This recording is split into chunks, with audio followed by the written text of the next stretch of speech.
U današnjoj epizodi ćemo vidjeti kako je to biti zavejan u kombini. Idem u susret snegu, gdje drugdje nego na Fruškoj gori.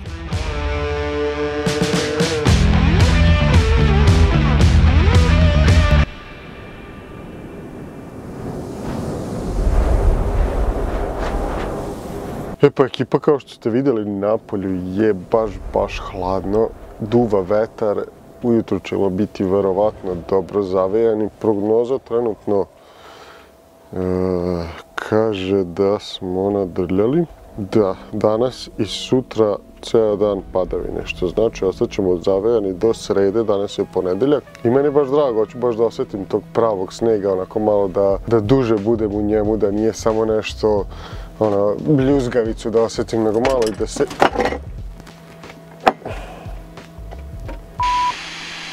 Bolje da ne znate kako ova kamera stoji, na čemu, čekaj, možda i objavim ovaj setup koji trenutno imam, malo se prljavo tu.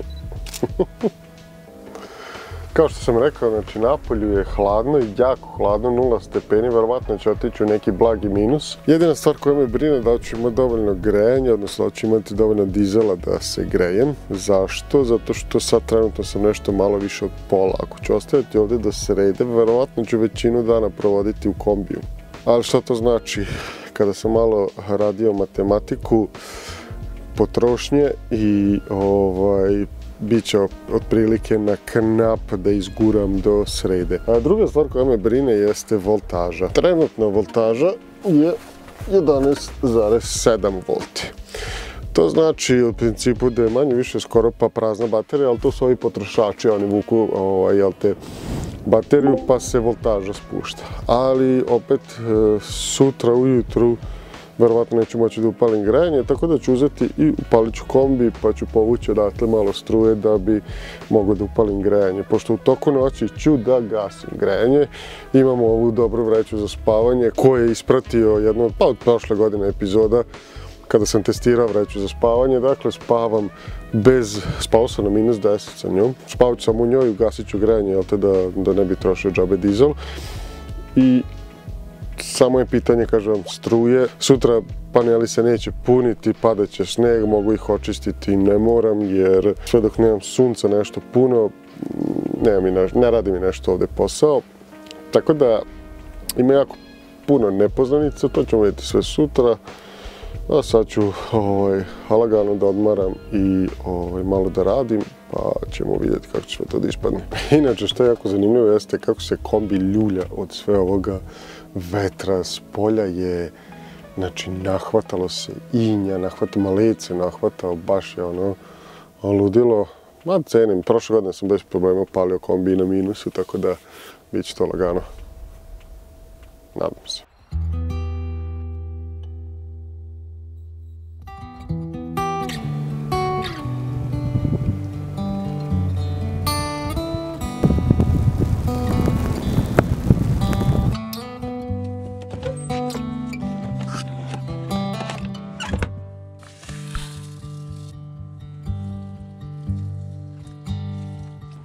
Malo se pahulja za doručak. Iskoristimo ovu bananu da nam ne propadne.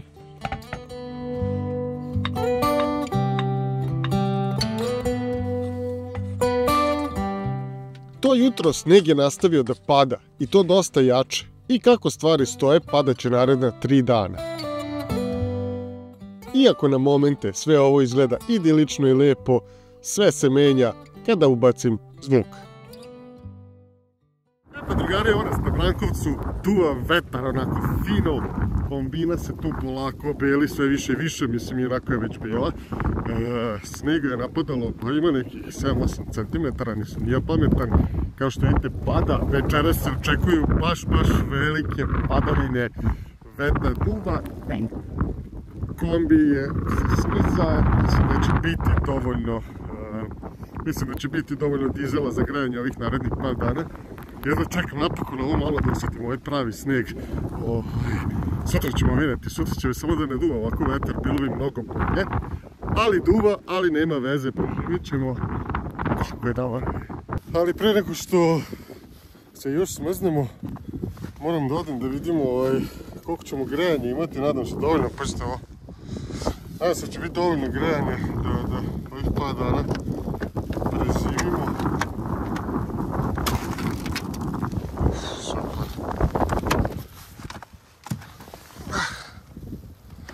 A otprilike pola, u toku noći morat ćemo da gasimo grejanje, da ne bi džabe trošili, tako da mislim da će biti otprilike kanap. Ako baš bude morao, vući ću grejanje iz rezervoara, ali nadam se da to neće trebati. Znači, prsti su mi se smrzli samo tako. Znate ono kad je baš hladno i onda uđete negdje da je toplo, da vas tako boli, bukvalno vas bole dok se ne otkrave prsti. Tako da, hladno je. Sutra moram malo bolje da se obučem, danas mislim da više neću izlaziti napolje. Trenutno napolje je 0 stepeni, vreme je za spavanje. Po vestima gledam, baš je bilo i dosta isklizavanja vamo na vencu. Nije baš lepa situacija, fino je napadao sneg, baš me interesuje kako će biti ujutru. Par stvari koje me muče i dalje jeste struja. Znači imamo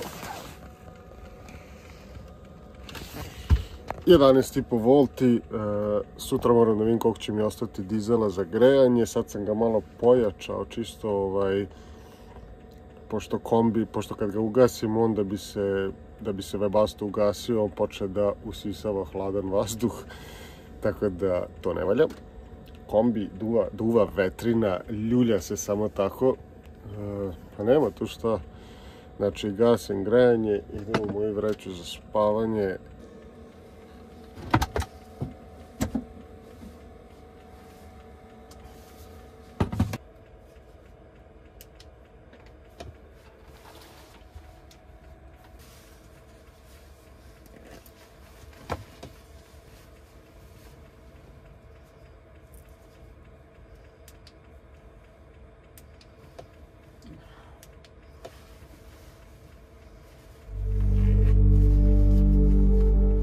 Kombi se cijelu noć ljuljao pod udarima vetra. Svaki škripav zvuk delovao je kao pretnja. Često sam i razmišljao i o drveću oko mene da li može da padne pod tim udarima. Nisam ni znao da li mi je možda i kamper opkoljen snegom.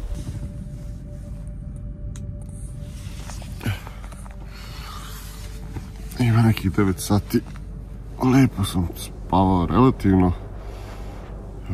Deluje da je mnogo hladnije nego, mislim, mnogo više pada snega, mnogo jači vetar nego juče u toku dana. Šta je sad problem što moram ustati,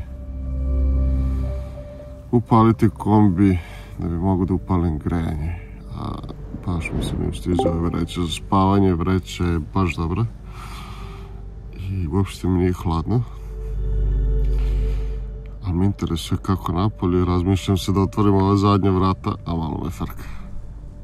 Ali... ajde vidimo.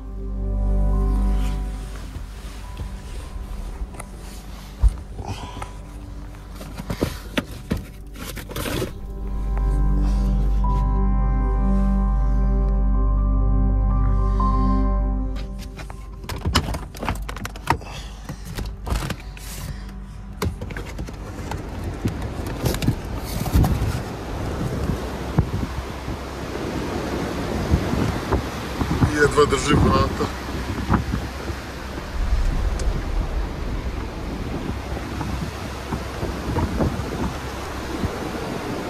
Hoće bilo da padne na mene.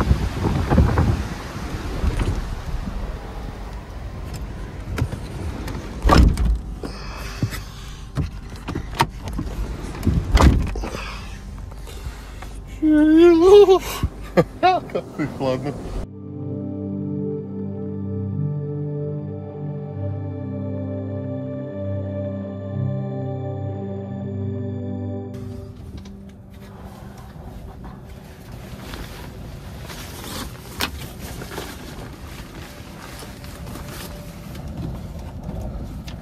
Sad moram da upalim kombi, da mogu upalim grejanje, pošto da se upali grejanje nekad zahteva mnogo više struje nego inače. Tako da moram da upalim kombi, da se vratim nazad. Ću malo napolje da snimam, da upalim grejanje, pa onda se zagrejem, malo ću ići napolje da snimam.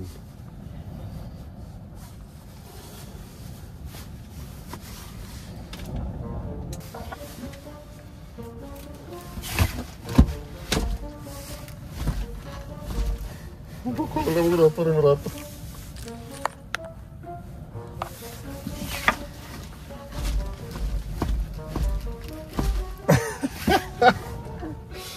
Dobro, ne znam, sad nije nikad desilo.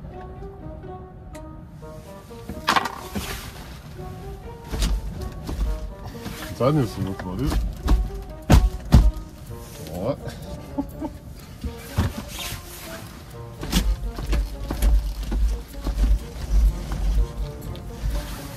Znate što je najsmešnije? Što je vjerovatno ne mogu vrata da otvorim zbog vetra. Jer vamo kada je duo vetar,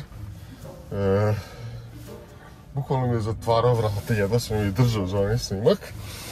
Sada ovdje vjerovatno duo vetar direkt, ko zna koliko je snijega on tu naneo.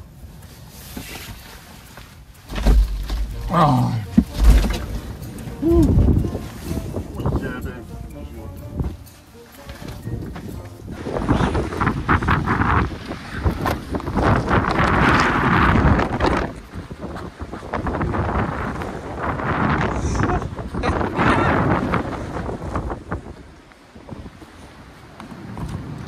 Ovo su jebem. Ovo super. Lagano. Evo ga, drugi dan ekstremnog kampovanja na zimi. Pazite vi ovo koliko se vidi od vetra. Sve je smrzlo, sve, jedno sam vrata otvorio. Sneg, ovdje je nanos. Kolena, to je nekih 30 cm, 20 cm, nema nijak pojma. Nema će grejanje biti, to je vrlo bitno. Pa bit će. Dobro sam ga uštedeo, nije loše. Ja se spalim ovdje gdje nema vetra. Dobro sam uštedeo grejanje, to nije loše uopšte. Ovdje je dosta manje duva. Unutra nije toliko ni hladno koliko sam ostavio.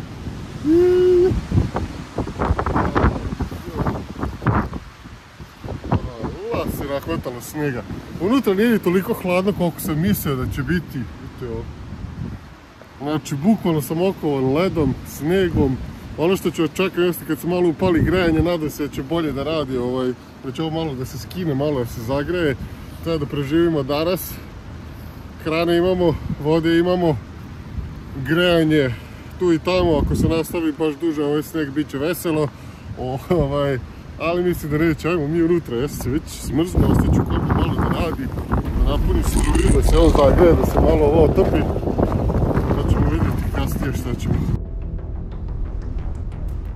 Vetar je duvao sve jače, a temperatura neumoljivo padala. Led se hvatao po kamperu, obavijajući ga kao pauk svoj plen, a onda je usledilo ono najgore. Grejanje je otkazalo.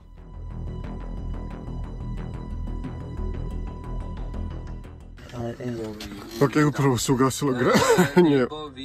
Kaže, upravo se ugasilo grejanje, greška 0,8. Ajde da vidimo šta je to. Još.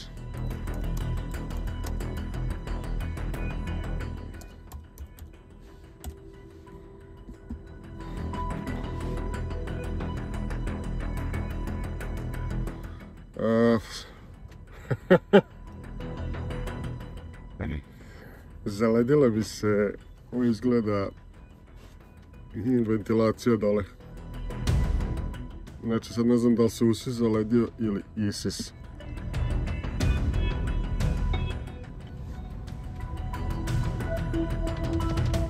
Ne znam kako to da rešim. Mislim moram naći način. Sad da li je to usis vazduha ili isis, da li da zapalim, ne znam kako da zagrejem dole. Sad sam se setio, ovaj jedan drugar kad mi je pričao kod tog isisa, kad izbacivanja vazduha, da treba ona pipica da ide na dole, kako kad se skuplja kondenzacija da može da izlazi.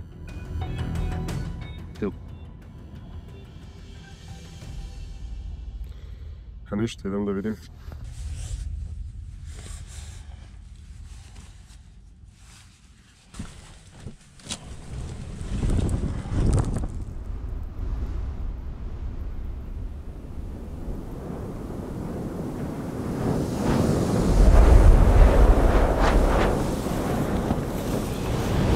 Što ću da uradim jeste ovdje upalim kombi. Šta se desilo jeste da se... Šta se desilo? Sad piše error kod 8 da je to možda do goriva ne dolazi gorivo i da je možda izlaz, odnosno izbacivanje otpadnog vazduha auspuh. I osjetim stvarno malo smrad, što znači da je vrlo moguće da se vraća dim nazad, što znači da nekako moram da raščistim, otopim, rešim taj, kako se zove, kombi se upalio, nego se punilo malo nazad pa da mogu opet da upalim grejanje. Ništa, idem da vidim šta se zbiva.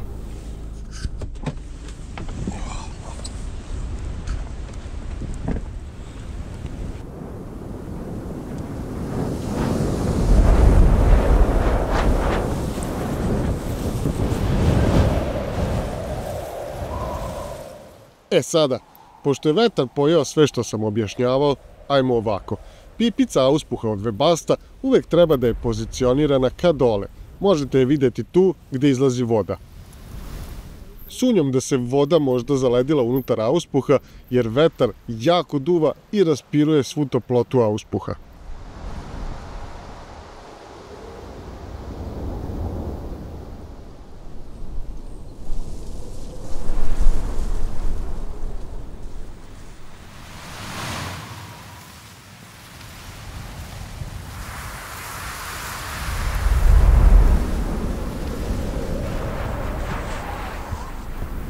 Uvalo se osjeti dizel.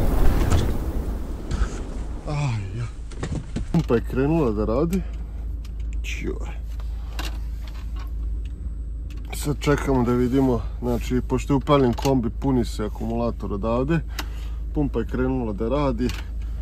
Sad čekamo da vidimo da će se pokrene. Ovdje sve jače i jače duva vetar. Stvarno će biti grozno ako se ne pokrene. Mislim, jedna od alternativa mi je da se spakujem u vreću za spavanje i da sačekam ili da zapalim neku vatricu ispod da to malo, ali to ne može po novom vetru nikako da nema šanse po ovom vetru da se to, kako se to kaže, otopi i po ovoj zimi, tako da jedna od opcija jeste, ako ništa ne bude radilo, da ostavi malo kombi upaljen, da se zagreje i da se spakujem ovdje u vreću i da čamim.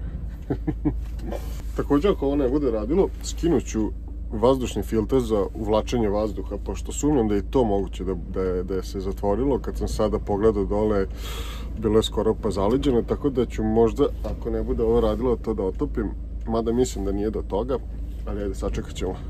Ok, po zvuku mi deluje da se pali, pokušao je jednom da upali, nije uspeo. Sad ćemo da vidimo da li se greje. Ja, ide topa vazduh, to je to. To je to, uspeo sam da upalim. To je to, raščistio sam, verovatno je dakle bilo ono što sam rekao, kada se postavlja auspuh, pošto ima auspuh stvara neku kondenzaciju i kad morate ga ovako postaviti, on ima neku rupicu tu odakle izlazi voda i evo baš u ovoj situaciji kada se stvara puno kondenzacije, kada je napolju, da kažem, minus skoro, može da se zaledi i da zatvori ispust vazduha. U par navrata sam ja osjetio nešto onako malo smrducka, bilo mi čudno, ali eto na kraju kad se ugasilo sam ipak i shvatio do čega je. Malo sam se smrzao, sad ćemo se zagrejem, da jedem i da uživam. Tako. Sad mogu da jedem moje, da kažem, osinice. Ostavit ću kombi još malo da radi, još malo tamo kad sam ga upalio da napuni akumulator. Hladno je, mnogo je hladnije nego juče, definitivno. Jutro sam vrlo lako izašao iz vreće za spavanje. Obukao se, bio sam u boksericama i majici, izašao, obukao se bez problema. Ali danas kao da je dosta hladnije, nisam ja siguran. A nema veze, bitno je samo da grejanje radi, da se malo akumulator napuni I vidjet ćemo onda kad stane sneg, sutra čišćenje panela. Mislim što je najgore, nema šanse da se to začisti, to je sve zaledilo dok god ne popusti malo temperatura. Ali definitivno dosta lošije radi grejanje, znači imam utisak onda da je usis vazduha dosta lošiji, tako da ću vjerojatno da skinemo neki filter za usisavanje vazduha i njega da očistim.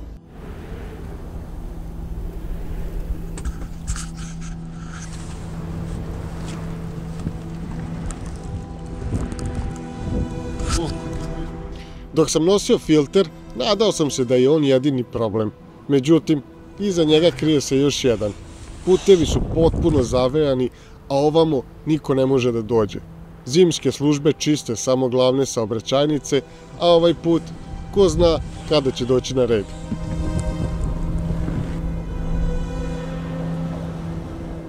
Plan od 3 dana sada se neizvesno produžava. O tome ćemo pričati u nastavku ove avanture u narednoj epizodi. Pozdrav! Ukoliko želite da podržite emisije Kombine, postoji nekoliko načina. Jedan i najbolji način jeste preko Patreona. To su mesečne donacije pomoću kojih ova emisija postaje bolja i kvalitetnija. Također ove emisije imate dole u opisu videa kako možete još podržati, dakle preko žiro računa, preko PayPala i preko YouTube-a sa onim giftovima.